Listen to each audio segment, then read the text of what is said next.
Bonjour, je vais commencer l'explication de texte de la scène 8 de l'acte 2 de la double inconstance, page 75-76.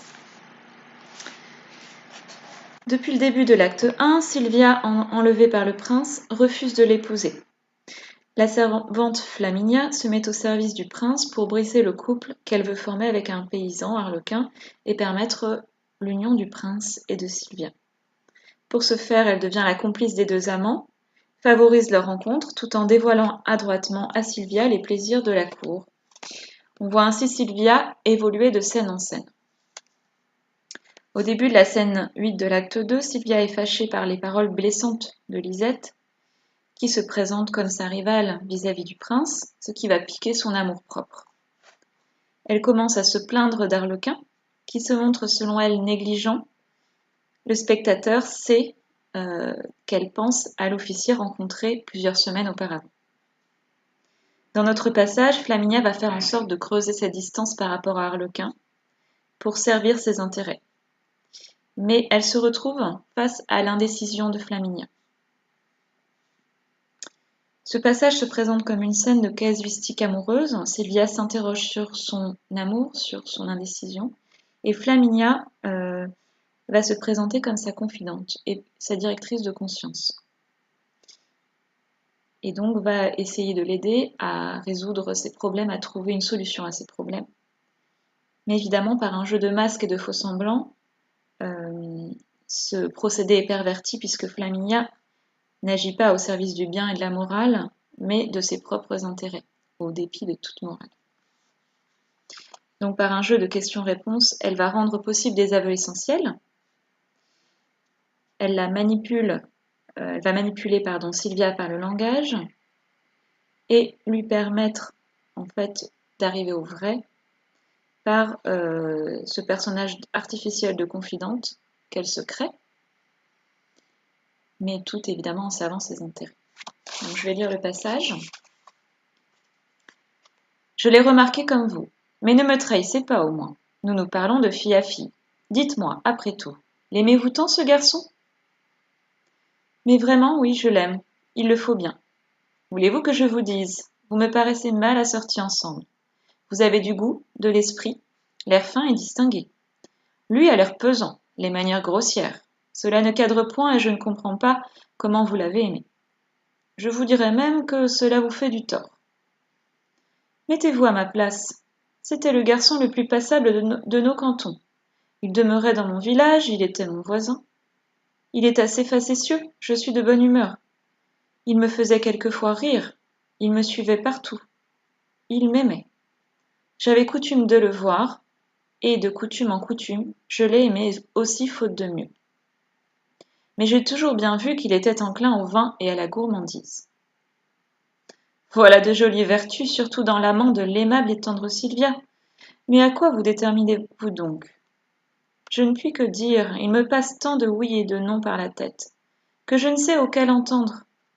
D'un côté, Arlequin est un petit négligent qui ne songe ici qu'à manger. D'un autre côté, si on me renvoie, ces glorieuses deux femmes feront à croire partout qu'on m'aura dit « Va-t'en, tu n'es pas assez jolie ». D'un autre côté, ce monsieur que j'ai retrouvé ici... Quoi ? Je vous le dis en secret. Je ne sais ce qu'il m'a fait depuis que je l'ai revu, mais il m'a toujours paru si doux. Il m'a dit des choses si tendres, il m'a conté son amour d'un air si poli, si humble, que j'en ai une véritable pitié. Et cette pitié-là m'empêche encore d'être la maîtresse de moi. L'aimez-vous ? Je ne crois pas, car je dois aimer Arlequin. C'est un homme aimable. Je le sens bien. Si vous négligiez de vous venger pour l'épouser, je vous le pardonnerai. Voilà la vérité. Si Arlequin se mariait à une autre fille que moi, à la bonne heure, je serais en droit de lui dire « Tu m'as quitté, je te quitte, je prends ma revanche ». Mais il n'y a ici rien à faire. Qui est-ce qui voudrait d'Arlequin ici rude et bourru comme il est ? Il n'y a pas presse entre nous. Pour moi, j'ai toujours eu dessein de passer ma vie au champ. Arlequin est grossier, je ne l'aime point, mais je ne le hais point. Et dans les sentiments où je suis, s'il voulait, je vous en débarrasserais volontiers pour vous faire plaisir. Mais mon plaisir, où est-il ? Il n'est ni là, ni là. Je le cherche. Vous verrez le prince aujourd'hui. Voici ce cavalier qui vous plaît. tâchez de prendre votre parti. Adieu, nous nous retrouverons bientôt. Donc, à la lecture de ce passage, on pourra se demander pourquoi ce passage qui se présente comme une scène de révélation amoureuse est paradoxalement une entreprise de manipulation qui sera un nœud dramatique de la pièce. Donc on pourra distinguer 3 mouvements dans ce passage. Tout d'abord du début jusqu'à « mais ne me trahissez pas ». Du début jusqu'à « voilà de jolies vertus, surtout dans l'amant de l'aimable et tendre Sylvia », réplique de Flaminia. C'est ici l'invitation de Flaminia à dénigrer Arlequin. Un deuxième mouvement qui commencera donc à la question de Flaminia « mais à quoi vous déterminez-vous donc ?» jusqu'à la réplique de Sylvia « je le sens bien ». Mouvement qui présente l'indécision de Sylvia et sa cause secrète. Et enfin un troisième mouvement, à partir de la réplique de Flaminia. Si vous négligiez de vous venger pour l'épouser, je vous le pardonnerai, voilà la vérité, jusqu'à la fin, où on aurait ici Flaminia présentée comme une meneuse de jeu qui incite Sylvia à l'action. Donc je vais commencer par évoquer le premier mouvement, l'invitation de Flaminia à dénigrer Arlequin. Donc la première réplique du passage, « mais ne me trahissez pas », au moins nous parlons de fille à fille. Dans cette réplique, le « mais » adversatif introduit une opposition. Sylvia vient de reprocher à Arlequin sa négligence.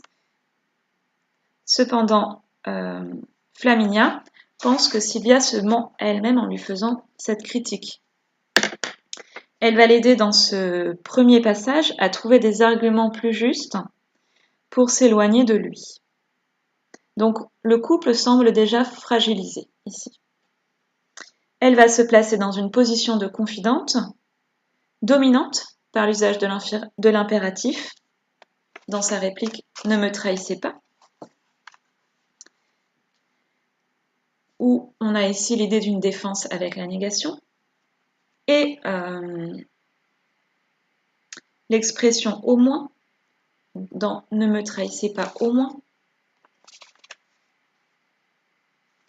suggère qu'elle se trahit déjà en fait elle-même en ne savant pas les vraies raisons de son éloignement d'Arlequin. On a ici une confidente qui se pose comme féminine volontairement, donc sur le même plan que Sylvia, puisqu'elle lui dit « nous parlons de fille à fille », et elle n'emploie pas le terme de fille par hasard, puisque on a là une idée d'innocence qu'elle veut mettre en avant pour réussir à gagner la confiance de Sylvia.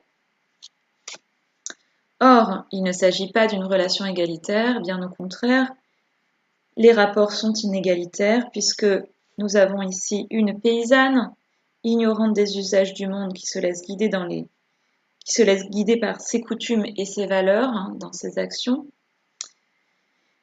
face à une femme de cour rompue à tous les stratagèmes et souvent motivée par l'argent ou par des intérêts très sombres ou peu lisibles.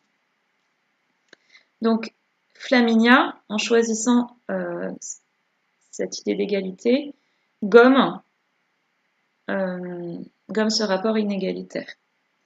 Dans la phrase suivante, « Dites-moi après tout, l'aimez-vous tant ce garçon ?» Flaminia montre par le syntagme « après tout » et l'adverbe « tant » qu'elle connaît déjà par cœur le cœur de Sylvia et qu'il ne s'agit que de le lui révéler. Elle souhaite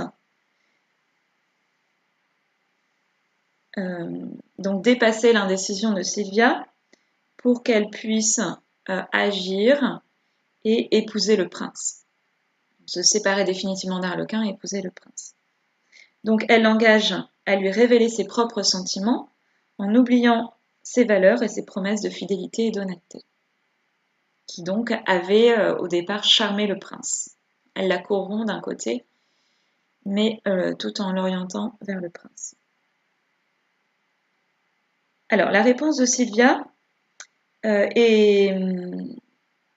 En fait, sa réaction est visible d'abord dans la didascalie d'un air indifférent, qui présente un personnage absent à lui-même. On a ici une dissociation du langage et de la pensée qui est trahie par le corps et sa passivité au monde. Les incertitudes de Sylvia sont un frein à l'action dramatique, mais un moteur du dialogue. Elle va répondre à Flaminia, mais vraiment, oui, je l'aime, il le faut bien. L'absence de ponctuation expressive de Sylvia redouble son air indifférent. Et le jeu qui émane dans cette réplique, avec le pronom personnel, s'oppose dans la deuxième partie de la phrase au sujet impersonnel « il », mis ici pour le poids des traditions qui pèsent sur le personnage. Donc le personnage va se soumettre complètement à la tradition, qui arrive en deuxième comme un poids, et que l'on pourrait aussi voir comme le garant d'une société équilibrée. Donc là, en fait, c'est une menace, la menace d'une société, par rapport à une société stable. Donc si elle est manipulée dans ce passage par Flaminia, on perçoit une sorte de puissance supérieure qui va peser sur elle, celle des normes sociales. Le « il le faut bien » est déjà pour Sylvia un aveu implicite de désamour d'Arlequin. L'adverbe final bien suggère une forme de réticence de sa part, de recul de sa part. Flaminia va lui permettre de dépasser cette résignation par la réplique suivante, une réplique assez longue qui va se baser sur l'une des failles de Sylvia qu'elle a constatées au début de la scène, celle de l'importance des regards, celle de son amour-propre qu'elle commence à prendre en considération. Donc on a une réplique construite de manière dynamique avec une question rhétorique. Voulez-vous que je vous dise ? Suivi d'un argument. Vous me paraissez mal assortis ensemble. Et d'une série d'exemples qui va opposer les deux amants avec donc la confrontation du vous au lui. D'une part, elle va évoquer Sylvia. Vous avez du goût, de l'esprit, l'air fin et distingué. Donc, cette réplique est construite sur un rythme ternaire. C'est une proposition équilibrée, harmonieuse, qui se présente comme une flatterie excessive de Flaminia, qui semble en fait être un mensonge, puisque le spectateur ici, par le jeu de la double énonciation, sait bien que ce n'est pas vrai. Sylvia n'est pas quelqu'un de fin et de distingué, on l'a vu dès la première scène. Donc là, Flaminia ment délibérément. La deuxième partie de sa réplique, lui, il a l'air pesant, les manières grossières, cela ne cadre point, je ne comprends pas comment vous l'avez aimé, je vous dirais même que cela vous fait du tort. Une suite de phrases très longues et très hachées. Elle va commencer par décrire Arlequin, lui, en citant seulement deux de ses défauts. L'air pesant, les manières grossières. On a une forme de déséquilibre par rapport à la réplique ternaire, au rythme ternaire qui précédait, qui qualifiait Sylvia. Et le troisième élément que l'on attendait, c'est « cela ne cadre point ». Donc là, on sent qu'ils ne sont pas assortis, puisque des qualités répondent à des défauts, et en plus, sur un rythme très déséquilibré. Et elle termine par un jugement personnel. Donc là, on sort d'une argumentation objective pour passer dans un jugement subjectif. Le jeu de Flaminia va prendre le dessus par rapport au vous représentant Sylvia. Je ne comprends pas comment vous l'avez aimé. Je vous dirais même que cela vous fait du tort. Donc on a à chaque fois le je qui s'oppose au vous, le je en tête de phrase, qui montre qu'elle essaye de prendre les rênes de la situation, de lui expliquer les choses. Et par ces deux propositions à la construction symétrique, elle met en accusation Sylvia, elle fait son procès. Elle n'aurait jamais dû l'aimer, cet amour, elle n'aurait jamais dû l'aimer, c'est un mauvais choix. Et donc, elle doit être guidée par quelqu'un dans ses choix, et cette personne, évidemment, ça sera Flaminia. Cet amour ne fait que la dévaloriser, elle doit choisir un amour plus digne d'elle, et ça, elle le fera grâce à Flaminia également. Donc alors que Flaminia se posait en confidente, Elle devient l'un des regards qui la jugent. Sa parole devient un instrument de manipulation. Mais on pourrait se demander en quoi elle va permettre la révélation d'une vérité. Alors la réponse de Sylvia apparaît comme une justification. Elle enjoint Flaminia à la compréhension avec l'impératif « mettez-vous à ma place ». Elle évoque les raisons pour lesquelles elle a fait ce choix. Mais on sent qu'elle n'est pas convaincue, puisqu'elle va continuer à mettre Arlequin à distance, avec le groupe nominal « le garçon », avec le pronom « il » sans cesse répété. Et donc, elle ne prononce plus son nom. Les modalisateurs, sous forme d'adverbe, réduisent les qualités du personnage masculin. Il est assez facétieux. Il la fait rire quelquefois, ce qui prouve que parfois ce n'est pas le cas. Elle utilise un superlatif absurde. Le garçon le plus passable de nos cantons, donc il est caractérisé par le plus haut degré de sa beauté moyenne, ce qui est assez comique. Et elle met en place une relation unilatérale. Elle le présente comme sujet des verbes d'action. Donc c'est une relation à sens unique dans laquelle il la poursuit de ses faveurs. Il me faisait quelquefois rire, il me suivait partout, il m'aimait. La longueur de la phrase marque une sorte d'habitude qui se met en place progressivement, qui est renforcée par l'emploi de l'imparfait et qui serait à l'origine de l'amour. Donc elle ne peint pas cet amour comme un amour passionnel, comme un coup de foudre brutal. Et cela va être souligné dans la manière encore plus visible dont elle va utiliser le terme de coutume. J'avais coutume de le voir, et de coutume en coutume, je l'ai aimé aussi, faute de mieux. Le ressassement de ce terme coutume nous rappelle le « il le faut bien » de Sylvia et le poids des traditions. Cependant, cette mise à distance finale par l'évocation... Non, pardon. Cependant, elle le met à distance de manière très claire par l'évocation finale de ses défauts, mais j'ai toujours bien vu qu'il était enclin au vin et à la gourmandise. Et on pourrait s'interroger sur l'ambiguïté de ses paroles, puisque, avec l'adverbe toujours, elle semble se revaloriser aux yeux de Flaminia, pour lui montrer qu'elle avait une sorte de finesse de regard. Or, on pense que ce n'est pas le cas, puisqu'au début de la pièce, elle aime vraiment Arlequin. Et on pourrait se dire que c'est peut-être la vie à la cour qui a affiné son regard et lui fait considérer ses défauts comme inexcusables. Donc s'il n'y a pas de révélation de l'objet de son amour, elle cible cependant maintenant plus clairement les défauts de celui qu'elle met à distance, Arlequin, et qu'elle avait évoqué d'ailleurs au début de la scène en disant qu'il était trop négligent avec elle. Mais là, elle va mettre en évidence d'autres défauts. La réponse de Flaminia joue encore sur la double énonciation. Elle fait croire à Sylvia qu'elle mérite mieux que cela avec l'expression ironique « voilà de jolies vertus », donc elle joue sur sa complicité avec elle, mais on pourrait la lire dans un deuxième sens en se disant qu'elle se moque complètement de Sylvia, la fin de la phrase étant aussi ironique, l'amant de l'aimable et tendre Sylvia, donc où l'on retrouve un cliché du vocabulaire courtois, la dame parfaite avec toutes ses qualités. Évidemment, ce cliché, cette flatterie, est encore mise au service de ses intentions puisqu'elle la détache d'Arlequin pour la rapprocher du prince. Elle lui fait croire qu'elle est digne vraiment du prince, qu'elle est à son niveau.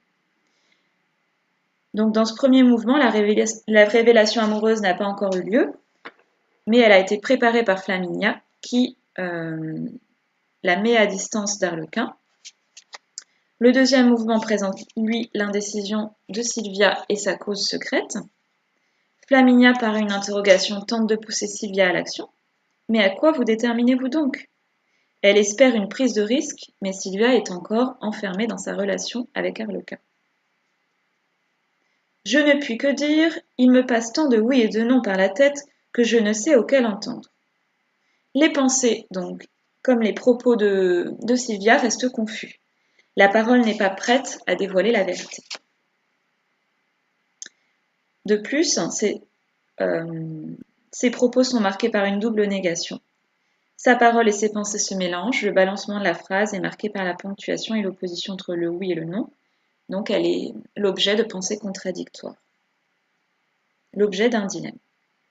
Mais avec le je qui est répété 2 fois, on voit une sorte d'émergence du sujet. Le questionnement l'invite en fait à construire son identité. La phrase suivante présente une construction ternaire avec d'un côté, d'un autre côté et d'un autre. Donc là, on a un troisième terme qui s'ajoute au dilemme. Et c'est ici que va en fait commencer la révélation, puisque elle va parler d'un côté d'Arlequin, de sa réputation, donc ce qu'elle discutait en fait avec Flaminia au départ, mais on va avoir un troisième terme, ce monsieur, qui est une désignation vague, et ce monsieur que j'ai retrouvé ici, eh bien, va provoquer l'indécision chez elle.